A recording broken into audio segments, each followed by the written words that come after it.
Saludos! We're going live now. We're going live now. Live uncut and direct.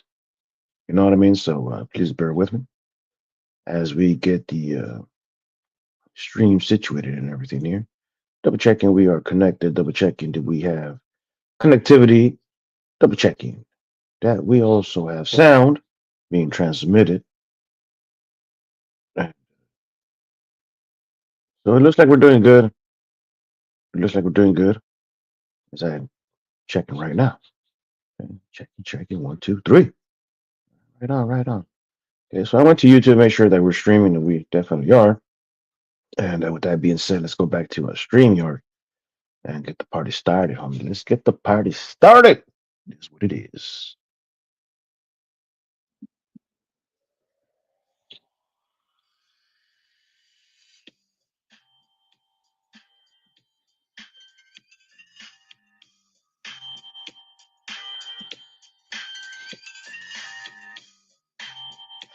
So, welcome to another edition of the Boxing Commentary here with the Duke.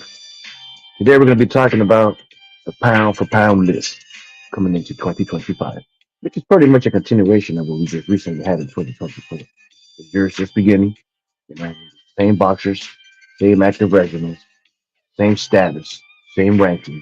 And this is how I rate them as a pound for pound list of a dude in the boxing commentaries.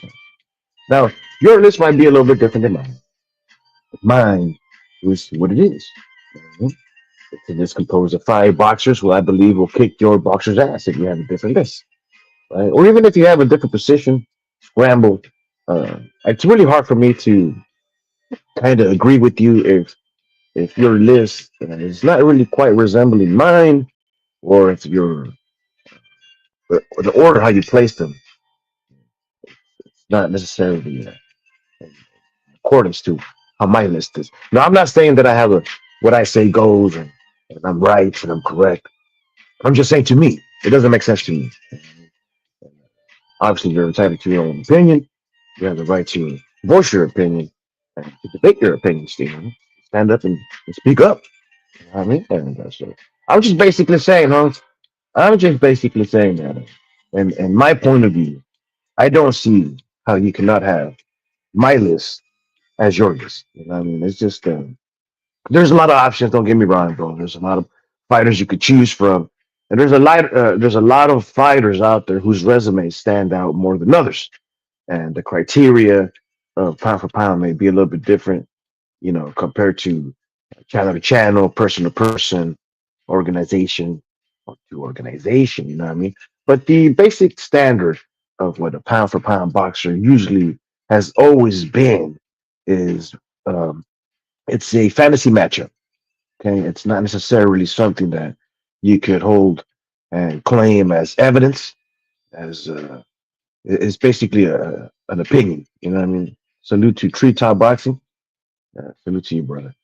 And so we're pretty much right here just talking about the list. You know what I mean? And when it comes to breaking down the list, what does the list consist of in terms of what does it mean to be a pound for pound fighter nowadays? Well, it has to do more than just skill. You know what I mean? You can have all the skill and will, but if you don't got the chin, then you ain't gonna make the list of pound for pound boxers, right? Or not just necessarily the chin, the stomach, the heart. You know what I mean? And how do you measure that? Well, usually taking the punch to the stomach or taking the punch to the chin solves that. You know. So does one fighter have a better chin than the other? Is it what about lucky punches? What about one of those type of punches that was just very well placed at the perfect time, perfect place, perfect shot? You know, all that's taken into consideration. Don't get me wrong, but it basically has to do with your skill, your will, your chin, the ability to sustain punishment, how to recover. You know, how do you perform in the ring under pressure, and you know the resume also has to do a lot with it. So when you're looking at the resume, it's also very important to note that some fighters have an outstanding, out of this world kind of resume, where others is a little bit more. I would just, you know, in lighter terms, call it boring. You know, what I mean, not as action packed as other fighters uh, are with the resumes. You know what I mean? They have the action packed resume, fight after fight. You know, Canelo's one of them. You know, and as you can see my list, I mean, I'll get straight to my list. Now that I pretty much broke down what the pound for pound category means, but I'm also going to include in that factor the the actuality, right? Have you actually done it? Moving up in weight. I mean, it's basically saying it's a fantasy matchup. And let me rephrase that. A fantasy matchup meaning, let's say you have a small fighter from the smaller classes, and just what if, in another dimension, another world, what if you were to fight a heavyweight, right? If you were to just kind of either shrink down the mass of the heavyweight and increase the mass and density of the lighter fighter to compete. What would you get? So that's kind of where I'm going at. That's kind of what I'm talking about. And so it wouldn't be fair to see an actual fight between Naoya Inoue versus Alexander Usyk, right? A heavyweight versus a lighter weight. I mean, it just wouldn't make any sense, right? It's obviously that the heavy fighter would have the advantage, but in the fantasy matchup, when you're placing them together and they're fighting in your own mind and in a conversation, who would win if the skills, if the body frame somewhat resembled themselves, and it was just if they were both heavyweights with the same type of speeds and characteristics and all that, or vice versa, something like lightweights, how would you see the fight? Who would win? And so on, right? So I hope this makes sense for those of you who don't really understand what um, we are talking about here, Holmes. So you know what I mean? So just right off the bat, Holmes, no names allowed. Um, I'm really not interested in uh, any conversation that has to do with just dumbasses. You know what I mean? And some of those names that might pop up, or if you're bringing up people or just type of things, bro, I'm just gonna put you on time. I'm not even gonna bother with you, Holmes. You know what I mean? So just don't waste your time, Holmes. You know what I mean? You're not welcome here. I don't know what the fuck you're doing in here in the first place. So who the fuck invited you, bro? I mean, if this is your life to be a troll, bro, you're barking up the wrong tree. You filthy dogs. You know what I mean? You really are, bro. You're not welcome here. Let's go bark somewhere else. Go play with, with your mutt somewhere else. You know what I mean? Anyways, but then it's just you slam on cutting direct, huh? And when you see these type of messages, you gotta act quick, delete them, and because I don't want that garbage, that filth in my channel. I never have, and I never will. You know what I mean? So it is what it is. But starting with the pound for pound list here at the Boxer Commentaries with the dude, as you can see, I clearly have Saul Canelo Alvarez as number one. All right. So and why do I have him at number one? Bro, he's like I said, bro, he's in actuality, he's the one that's been fucking doing it. Right. So, and if he's been doing it, bro, then it is what it is, bro.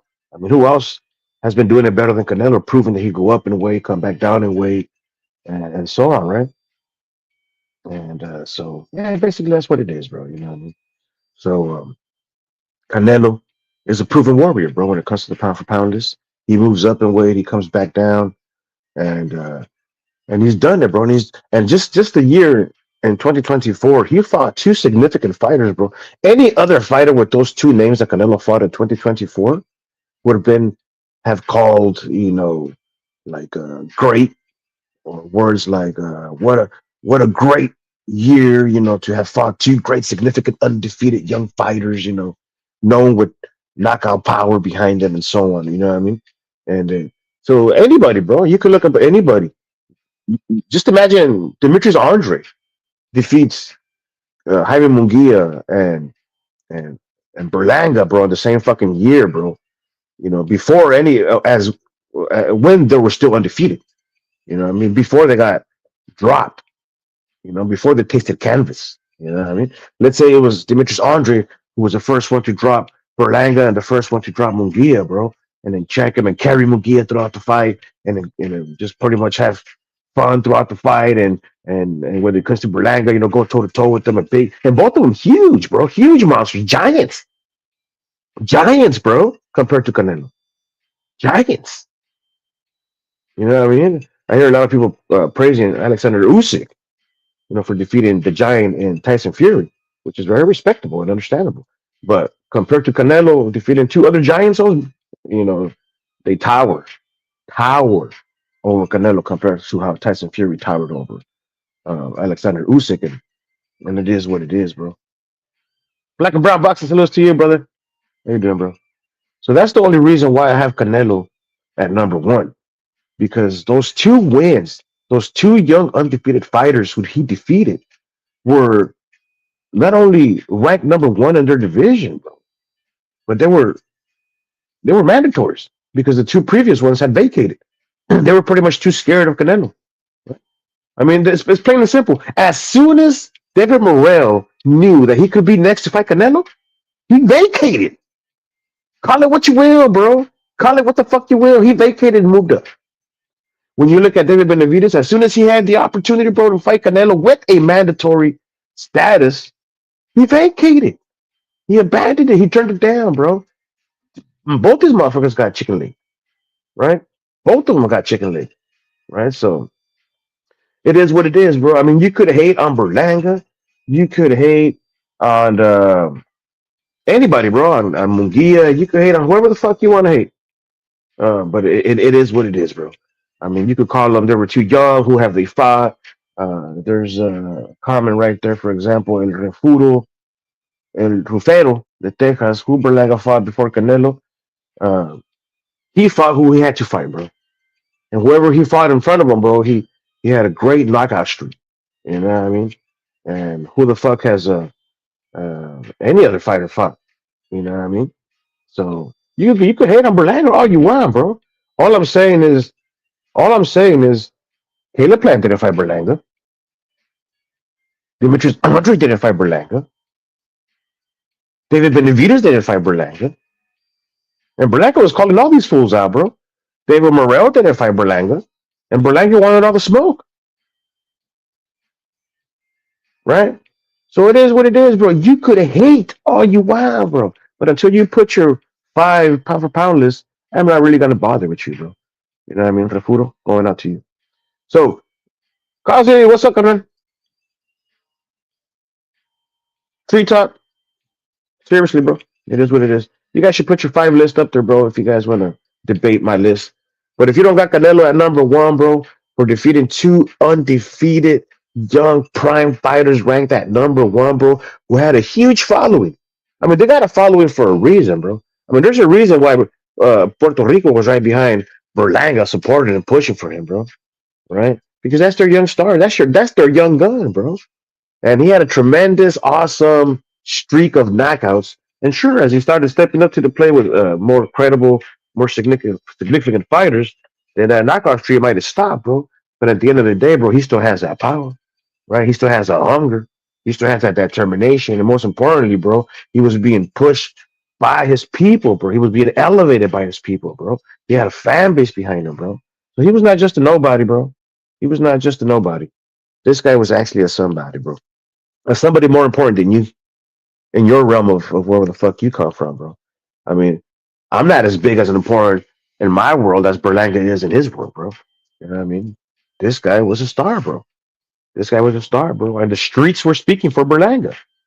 And that's more than anything I can say about you, bro. I mean, here's the thing, bro. When you got the streets of Puerto Rico, and I'm not gonna fucking look down on the streets of Puerto Rico because I know the streets of Puerto Rico are mean and tough, bro, and they're just as dangerous as any other streets in the world, bro. You know what I mean? Where they're straight from the barrios and slums of Puerto Rico to the Puerto Rican hoods here in the United States, huh? You know what I mean? So it is what it is, bro. You know what I mean? It is what it is. So all I'm saying is, bro, the streets were speaking for Berlanga, bro. They were saying this, he's the real deal, bro. You know, he conducted himself properly. He was representing his flag, his culture, his ethnicity, right? He's a Boricua, right? Coming in with the Boricua boxing style. The Boricuas were right behind him. You know, they even have like Fat Joe, you know what I mean, in his corner and shit, bro. I mean, that's the streets were with Berlanga, bro. Right? Berlanga had the streets on his side. He came with his people, bro. And his resume, like I said in the beginning of the video, bro, may have not been as significant as they are with as or like with Canelo and shit like that. But what about Usyk? What has Usyk really done, bro? I mean, I remember when Usyk defeated, you know, when he became undisputed at at middleweight. He defeated Anthony Joshua. But really, bro, I mean, is defeating Anthony Joshua, that great, that significance, bro, where it's out of the realm to say that Berlanga, doesn't deserve to be called, credible opponent, undefeated fighter with tremendous uh, punching power, Holmes, and that hunger and what I mean, everything he represents for that star, you know what I mean? You know what I mean? And Canelo fought two of those guys, bro. And Munguia. Remember that narrative?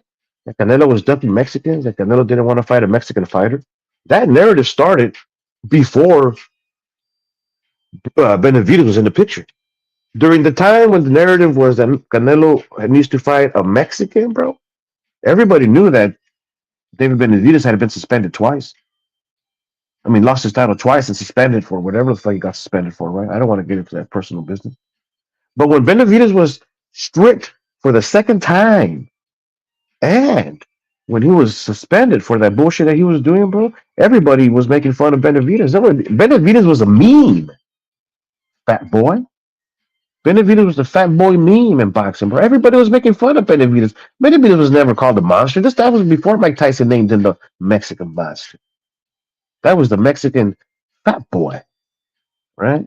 Doughboy. Remember that shit, bro? He was Doughboy, bro.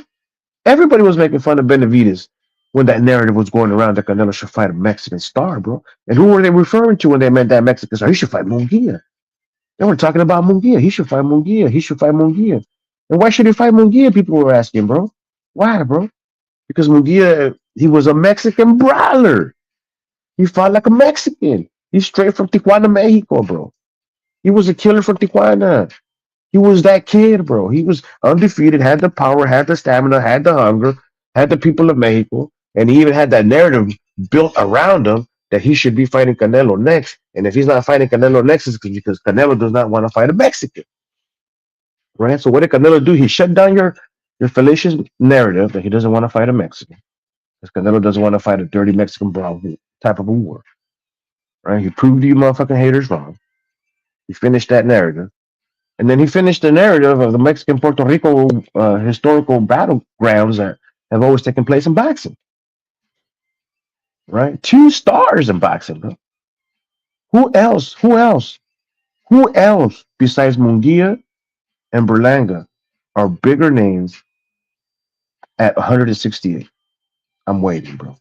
And you better not put Benavidez and Morrell, because them two chicken shits belled out, bro. They vacated the division, bro.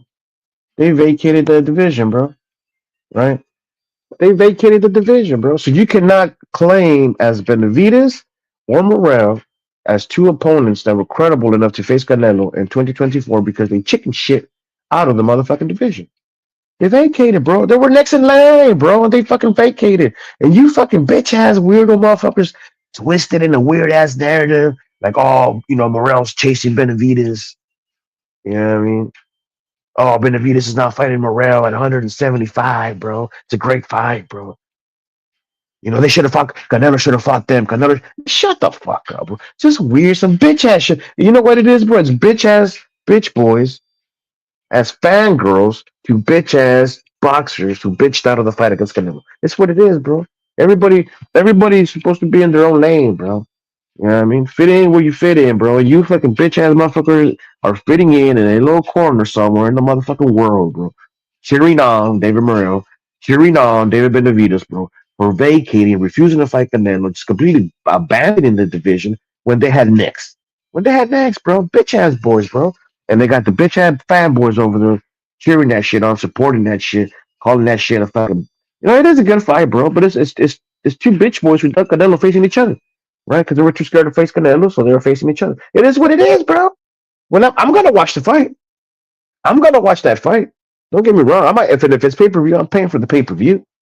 Right? It's still gonna be a good fight. But at the end of the day, you cannot dispute the fact that that fight took place because both of them were too fucking scared to face Canelo in 2024, and you can't deny that fucking fact, bro. Because here's the bottom fucking truth: David Benavidez had a mandated fight against Canelo that he refused, and he took fucking extensions to make up his mind. And at the end of the day, he said that fight was never going to happen, and he vacated. Right? Morrell would have been next, and he would have got Canelo next if Benavidez, when Benavidez had refused. Right? But what ended up happening? Morrell vacated, and they gave the fight to Berlanga. Right, Morrell was next. Berlanga was after Morrell.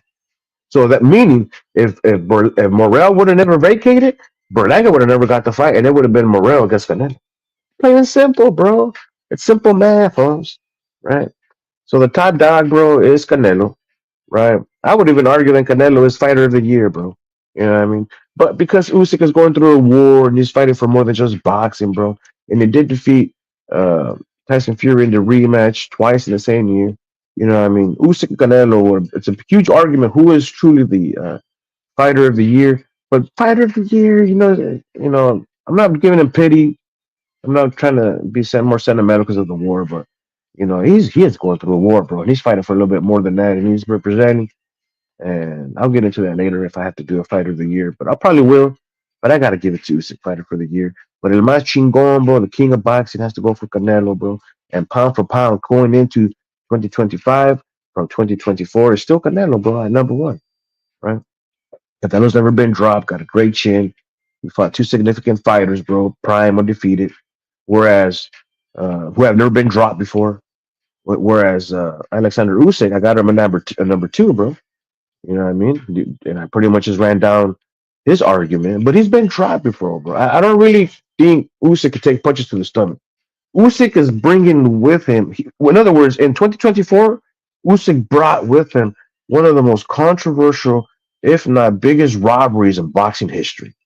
He got dropped to the body by Du Bois, right? Clean shot to the body, bro. He was puking on the ground, bro. And so, you know what I'm saying, bro? And that should have been a knockout, bro. That should have been a knockout. That should have been a knockout win for Du Bois, and he was allowed to recover. And then, with the ref and all the bullshit, just plain robbery, huh?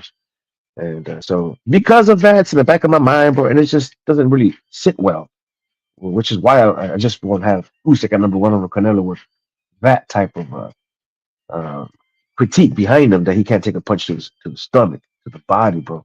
And Canelo and Usyk would never face in a pound for pound fantasy matchup. I do see Canelo dropping Usyk with the crazy ass body shots, bro. And I don't see Usyk dropping Canelo. You know what I mean? But it's just what it is, bro. Usyk at number two. At number three, I rightfully so have Terrence Crawford. Terrence Bud Crawford. His style, his hunger. I mean, has he been dropped like Kavalaskis? Arguably, yes. Technically speaking, no, because it wasn't counted. Um, can he take a punch to the face? Of course he can. Of course he can, bro. I got him at number three, bro. You know what I mean? And if he were to fight Canelo right now, which is a rumor to happen in 2025, that fight could be made. They're about the same size. Canelo has the experience at the heavier weights, whereas Bud is just moving up, getting more comfortable. We saw him against Madrimov. He didn't really look too good. His style didn't really shine as much. Could that be because his psychological was a little too cautious? I'm not saying he was scared of Madrimov, but it looked like he was kind of scared, right? A little too cautious to engage. It's the bigger boys I fear. And Canelo, when he moves up to these bigger weight classes, extreme weight classes, he doesn't show that fear. Canelo doesn't show that fear. He goes like when he went up to uh, light heavyweight, right? Canelo's one for one at light heavyweight. He defeated Kovalev, and then he went to war with Bivol, but Bivol schooled him. You know what I mean? So, but he didn't show no fear. Canelo definitely didn't show no fear. As a matter of fact, he showed the will to get hit. You know what I mean? And keep coming. You know what I mean? So, but it was too much for him. Bivol just outclassed him. Whereas Terrence Bud Crawford, he was not willing to engage with Madrimov because he was too cautious, and that hunger, that fear, that determination to go out there and get it against a bigger, more credible opposition, and even more climbing. When you're actually the actuality of pound for pound, seeing if you could actually move up and do it.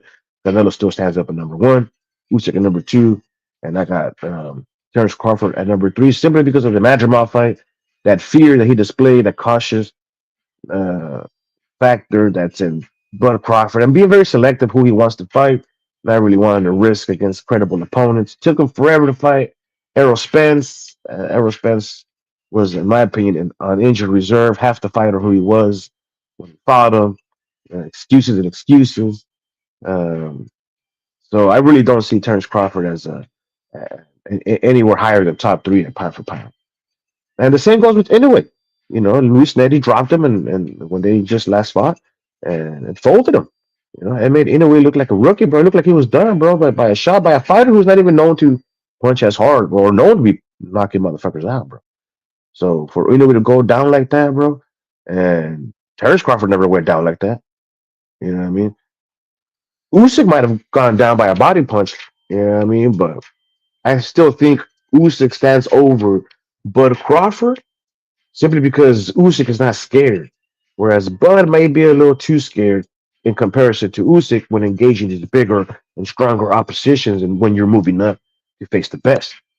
Luis Neri dropped in a way, but came back and won the fight.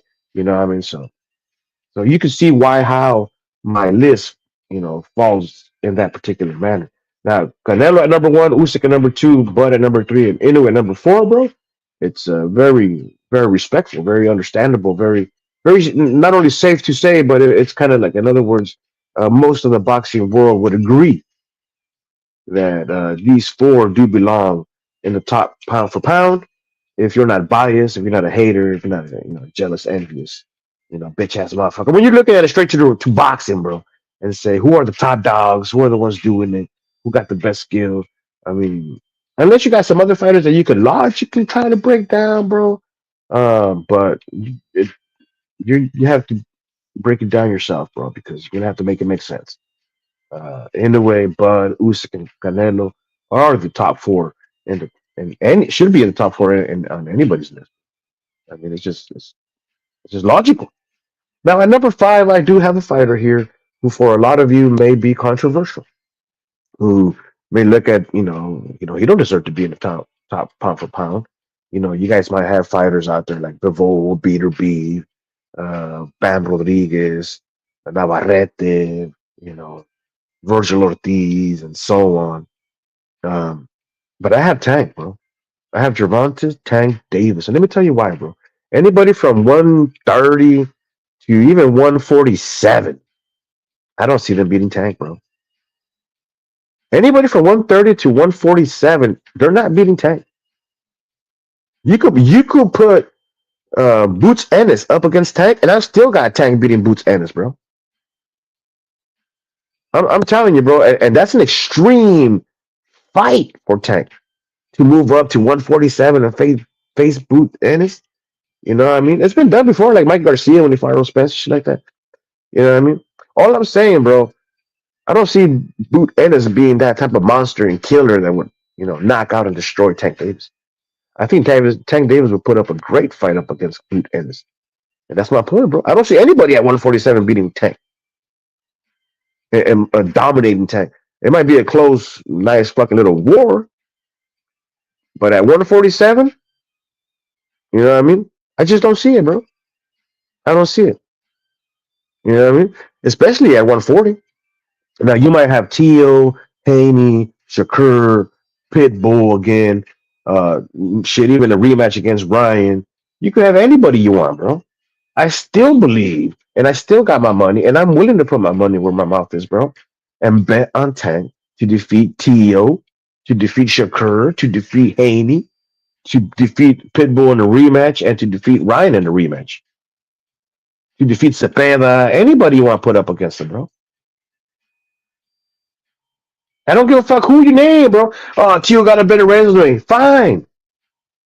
I get that. You know what I mean? You could even argue and say Pitbull got a better resume. You could argue and say Tank got a better. I mean, Ryan got a better resume. I don't give a fuck what you call. You could say Devin Haney undefeated, and whatever. I don't care, bro. You could talk about the speed and the defensive agility of Shakur Stevenson. I don't give a shit. He's not beating Tank. None of them are. None of these fools are beating Tank, bro. None of them, bro. And if you want to argue that Tank is not a pound for pound fighter, then break down my argument. Review my argument. Argue. Let's debate. How the fuck can you not have Tank Davis at a top five pound for pound fighters, when anybody near his weight division, they're done. You can't say the same for anybody. You can't say the same for Bitter Beef. A lot of people think Bitter Beef lost against Bivol. You give him a rematch, it's a 50-50 fight. Is it going to turn out to a knockout? No, you don't. You don't even see it going to a knockout, right? I mean, let's be honest, bro.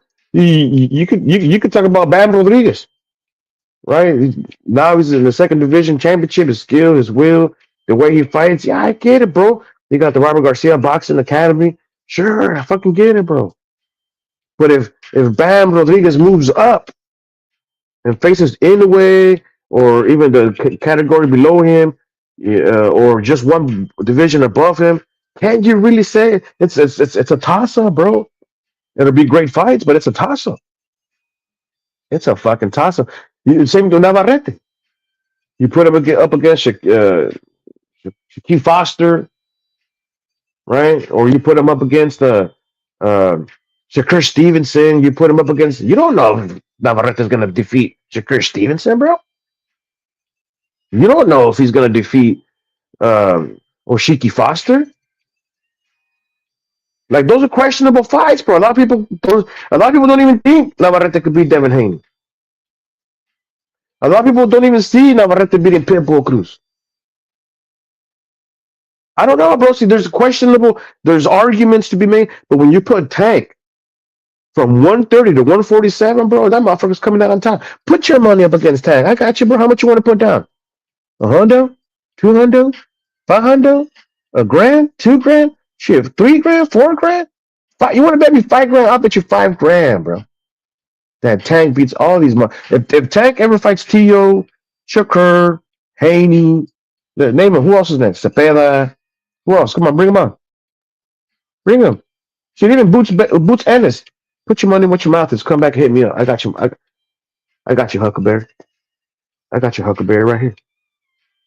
Bring it. I got your money, bro. I got your money right here. Don't be scared to put it down on the table. And that's the thing, bro. You better put your money, what your mouth is, huh? Don't just come up here and be talking some bullshit, bro. You know what I mean? Don't be coming up here talking some bullshit without a list, hating on Tank and shit. Right? When the fighter you got above Tank can't defeat everybody around him from the same weight division, from a division above him and division below him. You can't say the same shit, bro. In all actuality, Tank beats all those motherfuckers at 147, at 140, and at 135, and even at 130. You can't hang with Tank. Right? So it is what it is, bro. Put your money with your mouth is, huh? It's my top five versus my top five pound for pound fighters versus your top five, bro. It is what it is. Thank you for joining, everybody. It is what it is. I'm gonna go fucking take care of some business. Might even drop another video, maybe one related to boxing or now. You know what I mean? I got a few more days on my vacation. I'm just chilling, doing nothing, bro. So it is what it is. Shout out to everybody who joined on the panel. Kazi, salute to you, my brother. Kazi got Usyk, Inoue, Canelo, Crawford, and bam, solid. And then who else was on the panel? I know first it was Free Top Boxing. Black and Brown showed up. I'm not sure if this guy's a troll, but it didn't really seem like a troll. At first, I thought it was Berlanga. Sorry, Refuro de Texas. Kazi was here. Special Forces was here. Uh, Justin Morillo was here. So those to you guys. Who else was here? Let's see. I hope I'm not missing anybody. I don't think I am, bro. But it is what it is. I'm out. Peace.